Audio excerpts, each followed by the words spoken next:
Welcome to another episode of Chat Sports Talk, and welcome to Week 10 of the college football season. That's right, we're getting down to the nitty gritty now. We're starting to narrow down the field. The college football playoff has already put out their initial poll.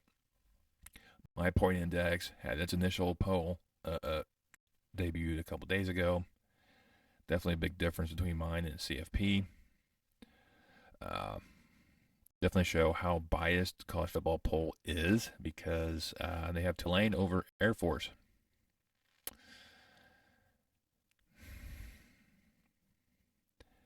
And they're 24th and 25th, so no love for James Madison. I get no love for Liberty. But you gotta give some credit to the group of 5 schools as well. But it's an initial one. It'll work. It normally works itself out in the end, so I'm not too fret about that right now. Especially if Ohio State, and Michigan is still going at it. Georgia's getting their first real test this season. I think the game against Kentucky, you can pretty much throw that out as a test game. And I see why Ohio State's ranked 1 in the CFP because of beating Penn State and Notre Dame. So we'll see how the rest of that plays out. But then leads us to point number 2 that's kind of came out recently as well. That is the Michigan sign stealing scandal. Initially, was not threat to most of the facts. I go, this is pretty much what every single program does. College, pro, football, baseball. That's the whole thing. You try to decipher what they're trying to do and counter that. Now, what's come to light, and there's some video evidence. I'm not a journalist. I'm not an investigator, so I can't completely verify it. That's why I'm not going to actually show you it. I'm sure you can go online and see it. One deals with when Central Michigan took on Michigan State. There's an individual there wearing sunglasses at night because, you wear sunglasses at night. Hiding behind other staff of Central Michigan, and then we'll see him kind of pop around. And you look at his glasses, you can see a blue light pop up here. Now, that could be altered after the fact. So, like I said, I am not part of the investigation team. This is only video pop online, and we know everything pop online can be altered. But other coaches in the Big Ten have also stated that they know they had Michigan staff at their games. Now, I think that's just them, just kind of adding some more fuel to the gaslighting experience. But with more and more of these things popping up, more credible it kind of sounds. NCAA's are investigating. The Big Ten has not touched it. The Big Ten is completely hands off. They can take action now. But I think the Big Ten needs evidence, solid evidence that really links certain people to the Michigan staff and the actual results of that. I know one coach out there says, yeah, we know they still have signs. That's why we changed them at game day. So it is one of these things that,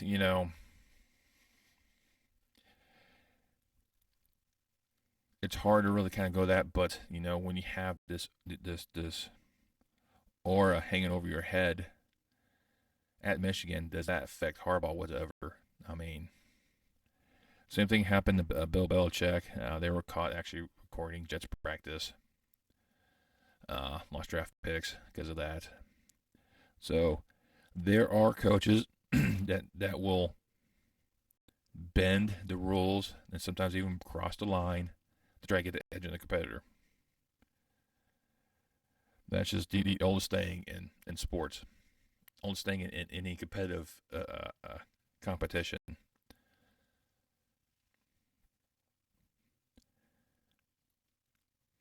But I haven't heard anything from Harbaugh or from the staff denying these accusations. So it kind of leads me to believe that he is looking to find a way to get out of Michigan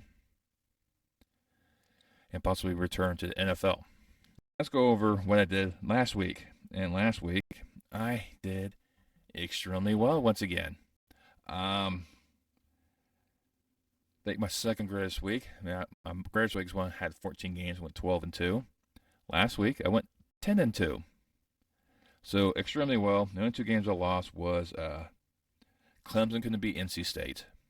I think this is going to be part of their worst year. They probably won't even make a bowl the way they're playing. And then Kentucky couldn't knock off Tennessee in their matchup. All the other ones, I actually called for those games to go the way they did. Some of them I didn't think they'd go the way they would, especially like Air Force beating Colorado State much they did. I didn't think they would. They did. Congrats to the Falcons in that one for proving me wrong. But now it's time to look ahead at week number 10. And there's a lot of key matchups. A lot of key matchups to determine pecking orders in the conference standings to go who's going to go where for conference championships. And let's kick things off in Austin with a top 25 matchup between the 7th ranked Longhorns taking on the 23rd ranked Wildcats of Kansas State. Both programs are 4-1 in the Big 12 play. Both still on that huge bottleneck of things like 5 schools, all at 4-1 thanks to the Kansas surprise win against Oklahoma. And these two programs are looking poised and ready. K-State is now firing all cylinders. Texas stumbled a bit, actually losing Ewers for the season. But they still got a great team around them. Great core. They are coached well. They're firing all cylinders. The only hiccup they had against Oklahoma. You got to see which team's going to come out on top. And everything points towards Texas. There's no question about that one. And Texas right now is favored by 3.5.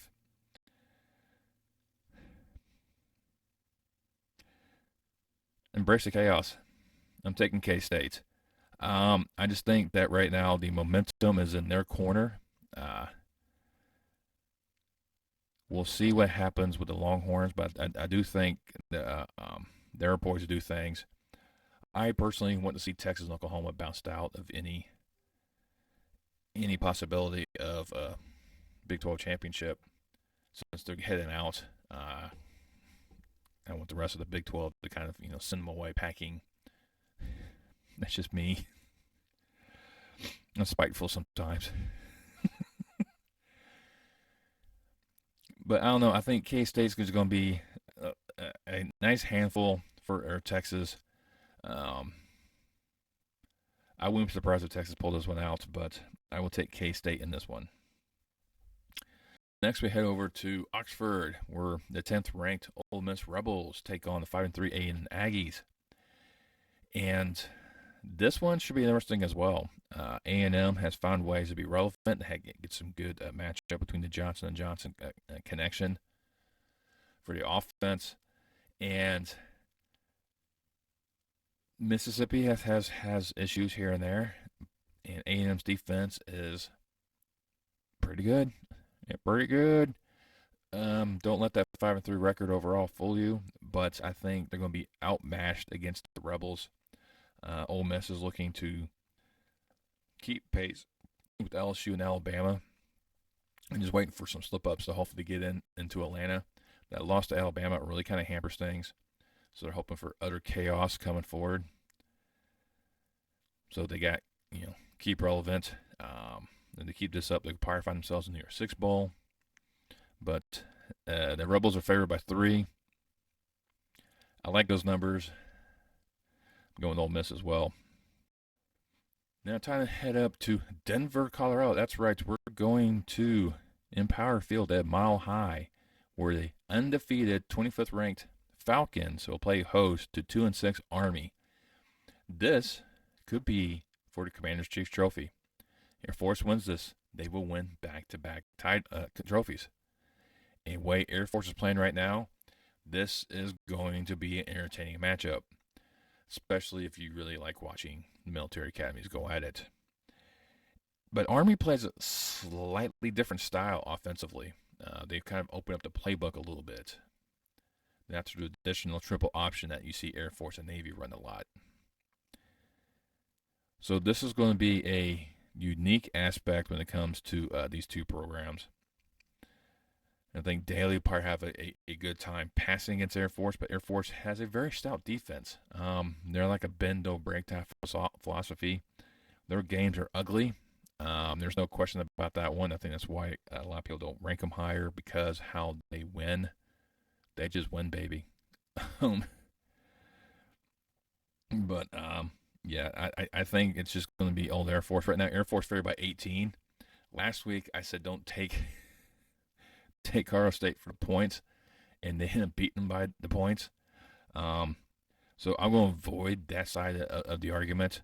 But I do think Army will make it a lot closer than it's going to dictate. Just how they play. But go Air Force, beat Army.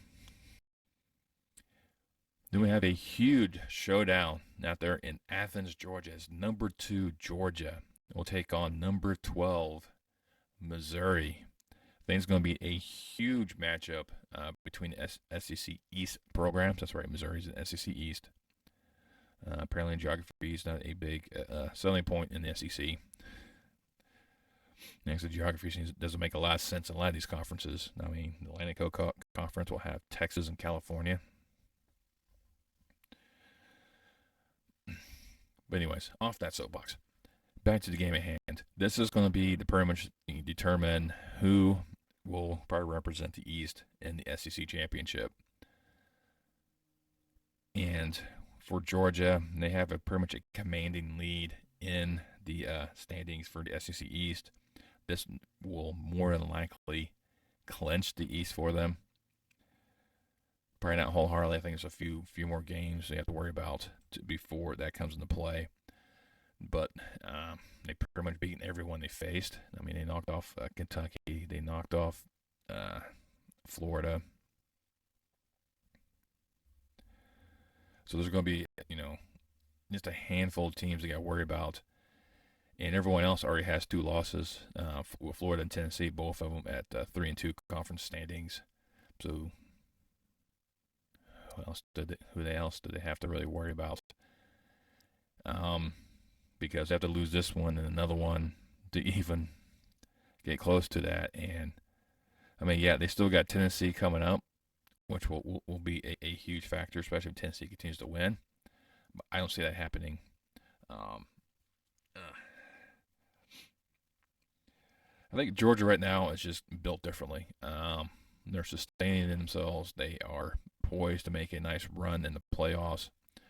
I think if they do win out, they're definitely in. Even if they lose the SEC championship game, they might still be considered then. So don't count them out completely out of the picture. But Missouri is not going to be easing out. Right now, Georgia's favored by 15.5. I do believe it's going to be closer in that one. Mizzou has become a very tenacious team themselves. But this is also a huge game for them.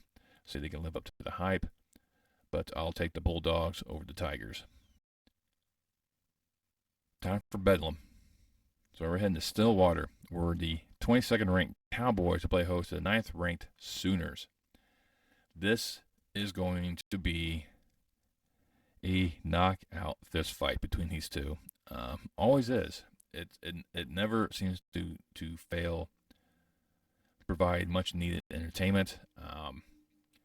You'll see huge momentum swings.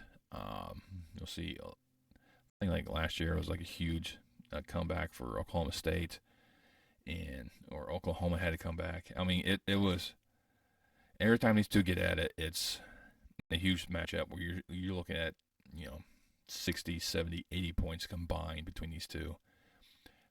Defenses stay at home. This is going to be an offensive war. Now, what's going to make this one even more meaningful is this is possibly the last time these two will meet up in a while. So this annual grudge match between in-state rivals is going to go away.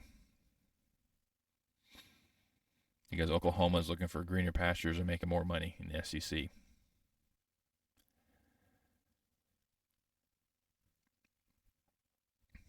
everything right now is pointing towards Oklahoma. Gabriel's poised and ready, over 2,300 yards passing, almost 20 touchdowns. But it's Bedlam. This is like the Red River. Never believe the hype because it always seems to go the other direction. Red River, I fell for the hype. Even though I talked about the hype, I talked about the trap. I even knew it was a trap. And I still fell into the trap. Well, this one, I'm not going to do that. I'm not falling for it again. Oklahoma State's going out there to cause complete chaos. Once again, like the Kansas State and Texas matchup, these two are also knotted up at 4-1 conference play, trying to see who's going to take the next step and becoming the forefront in this picture. Oklahoma has a huge advantage of a couple of programs in that boat because of beating them, but losing Oklahoma State will pretty much kick them out of the race. Hopefully. Like I said, I don't want Oklahoma and Texas battling for the Big 12. I want them to lose out, not make it. Still have them a good season, get a bowl game. Good for them, good for their players. But at the Big 12 title, if Oklahoma and Texas is looking at SEC for greener pastures and more money, so be it. But you're not taking the Big 12 crown with you. Embrace the chaos. Oklahoma State. Then we head out to the Sun Belt, and we head out to Center Park Stadium there in Atlanta, Georgia, where the 6-2 Panthers of Georgia State will play host to undefeated James Madison. Now, James Madison's getting no love in the Coaches Poll, which, go figure. Or not Coaches Poll, the College Football Playoff Poll. I give him too much love. So there's a balance between the two. But, there's James Madison, I think, is getting kind of a raw deal. They come in there, coming out of the FCS, coming into the FBS, which I knew they were ready to do that. Sunbelt knew it too, and that's why they picked them up.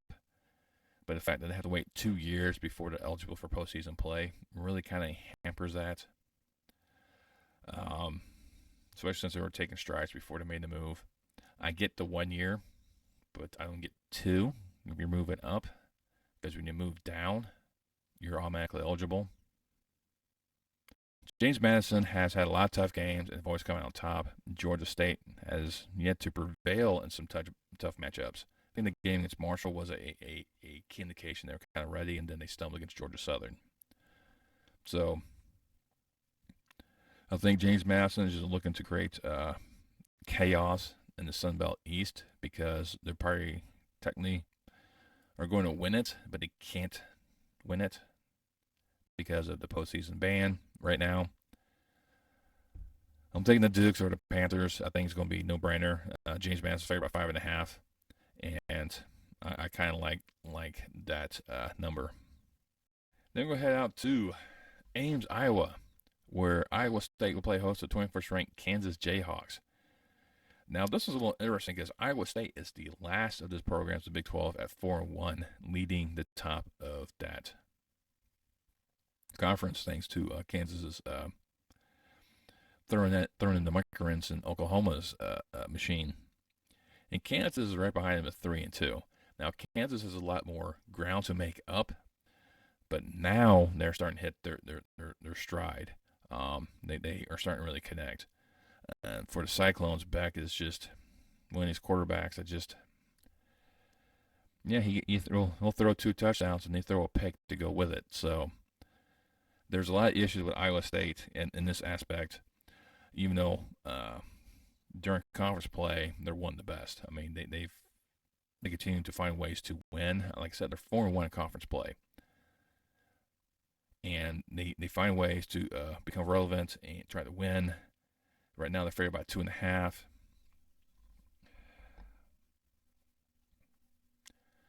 Taking the Jayhawks, I think they're going to take. They're not going to have suffer a hangover from the Oklahoma win.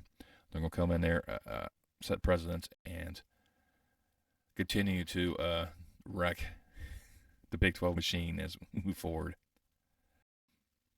Next time out to LA, where the 20th ranked Trojans will play host to the 5th ranked undefeated Washington Huskies.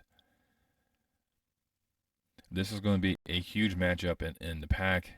Kind of turn pecking order. Can Washington win this game? Pretty much lock their almost guarantee their position in Vegas for the Pac-12 championship. Or can USC rebound? USC has looked bad, really bad. They're not dominant at all.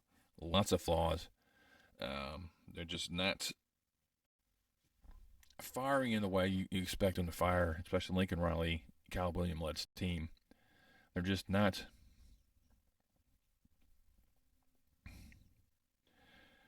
putting away the competitors. I think a lot of it deals with the defense not stepping up doing their part. And also Caleb Williams not be able to feel comfortable enough in the backfield right now to make the plays. They're winning, except for that game against the Irish. And they're finding ways to win, but also finding ways to keep teams in it. And Washington is one of these teams you cannot allow to stay in a game. Penix Jr. will find ways to embarrass you. Almost a 3,000-yard passer so far this season with 24 touchdowns. Putting up phenomenal numbers. Almost Heisman-worthy numbers. And this is going to be a huge showdown between these two quarterbacks. Williams needs to get back into the saddle. He's riding sidecar a lot, and he needs to take charge. This is going to be a perfect opportunity to do that. Right now, Washington's favored by 3. I understand that one. I like Washington a lot. I think they're very poised to take the Pac-12 crown, the final Pac-12 crown. I'm going to go on the limb. I'll take the Trojans at home. I am very unsure about this one because I was very sure of them against Notre Dame, and Notre Dame proved me wrong.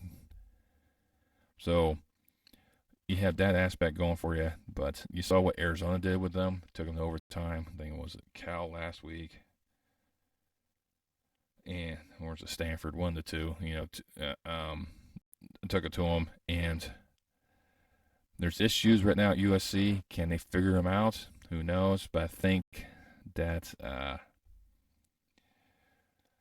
they might be able to stick one against Washington. This is what the Pac-12 does. They eat their own. This also helps eliminate some clutter up top. But I wouldn't be surprised in the other direction. But I will go with the Trojans. We have a clash in Tuscaloosa between SEC West programs poised to try to make a name for themselves. The 8th ranked tied to play host to the 14th ranked LSU Tigers to figure out who's going to take command of SEC West.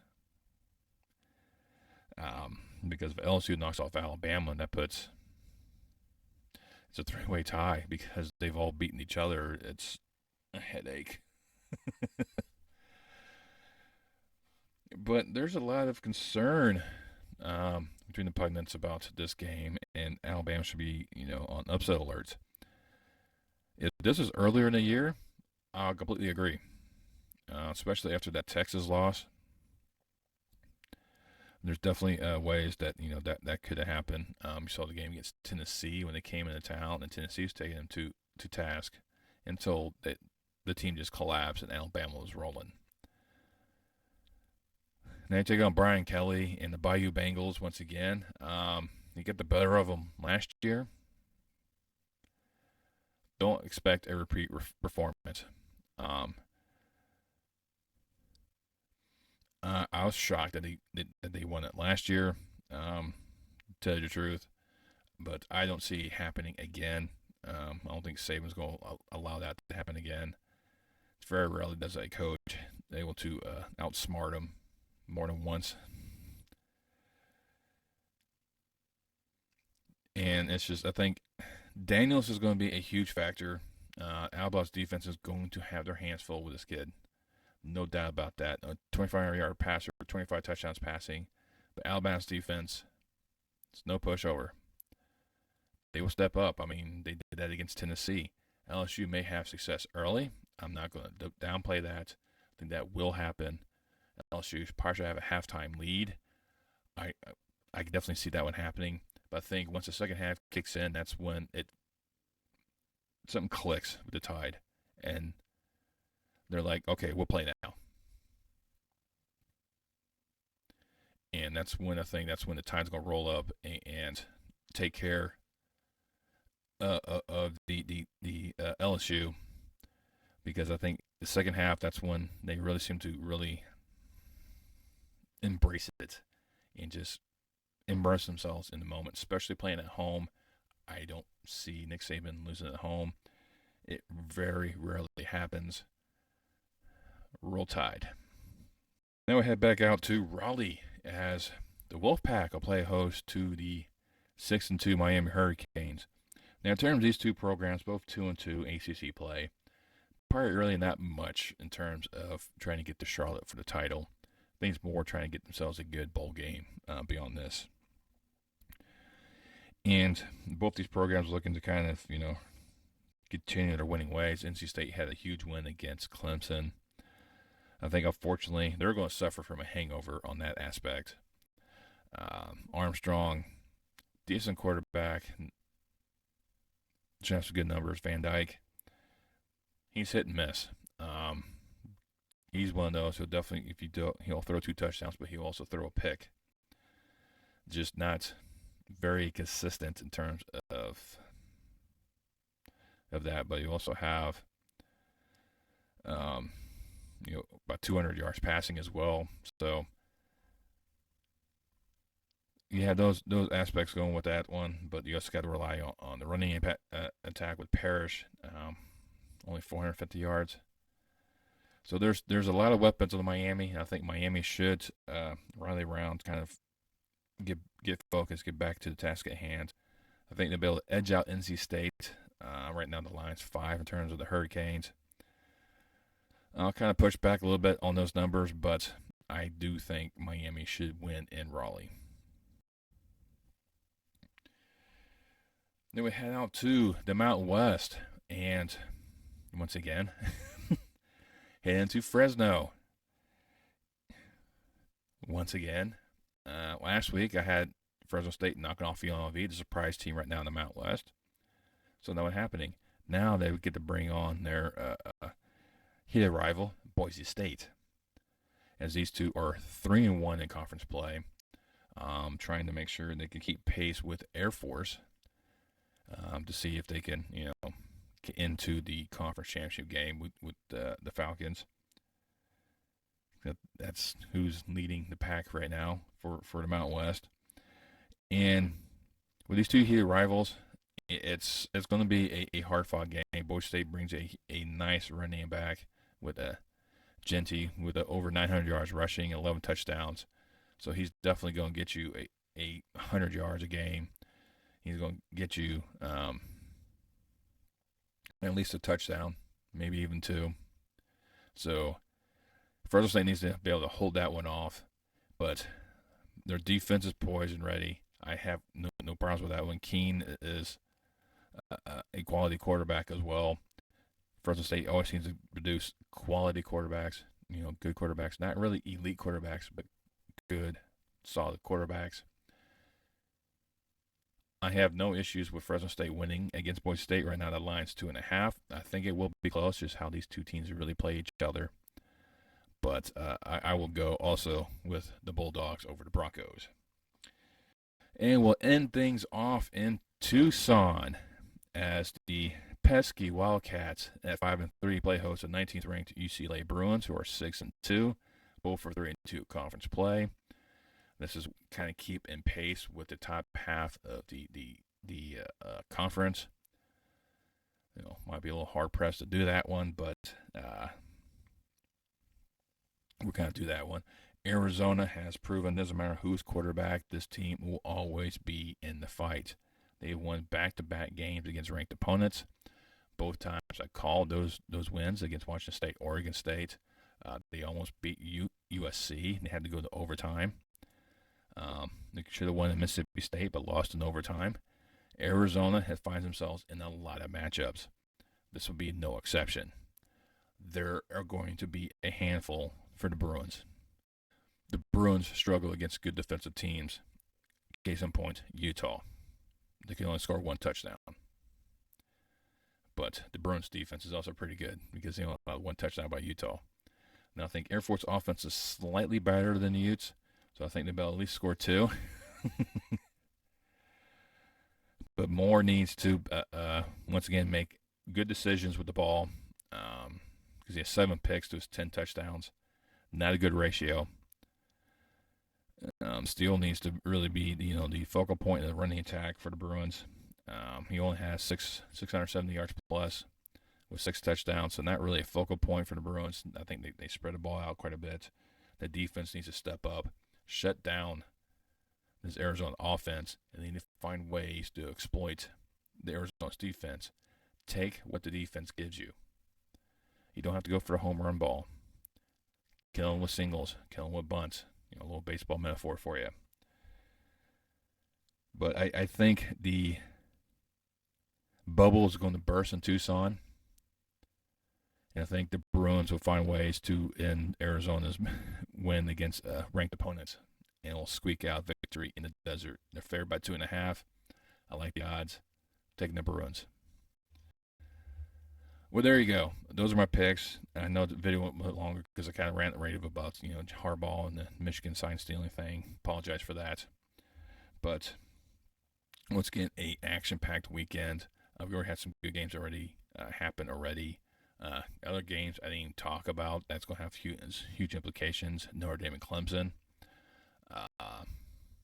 This Notre Dame continuing Clemson's losing streak. Cal Oregon should be an interesting one. Cal seems to be very competitive in terms of all that. Like Iowa Northwestern for some reason is going to be kind of unique because can Northwestern knock off Iowa? UTSA is looking to try to make themselves really relevant in American, so they got to take on North Texas, Arizona State, Utah. Should be unique because Arizona State pulled off an upset last week. So there's a few games out there that's going to have you scratching your head going, how in the world is this happening? Ohio State Rutgers should be interesting. I think it's going to be one-sided affair. But those are some other games out there that could have a lot of implications, provide you some upsets as well. But what do you think about my picks? Do you think I'll be able to compete, do 10-2 again? No. No. I'm hoping for the best, 8-4. That's my goal, 8-4. I don't know. It's just at some of these games, I think I went on a stretch a bit. Others I'm taking gambles with. But let me know down in the comments below if you like what I provide you. If you like listening to my voice, look at this pretty face. Hit that thumbs up. It really pleases YouTube algorithms. It really helps promote this channel. It really get this out to the rest of the ether. Comments also really helps generate more traffic. Gets more people involved. Always good friendly banter. Good back and forth is always welcomed. Especially if you like what I do, go ahead and hit that subscribe button. Over 90% of you not subscribed. Doesn't cost you a single cent, but it helps me in the long run to help continue to make these videos for your enjoyment. Once you hit that subscribe button, make sure you click that bell icon, turn on notification, let you know next time I post any more content on my channel. And I will see you next time on Chat Sports Talk.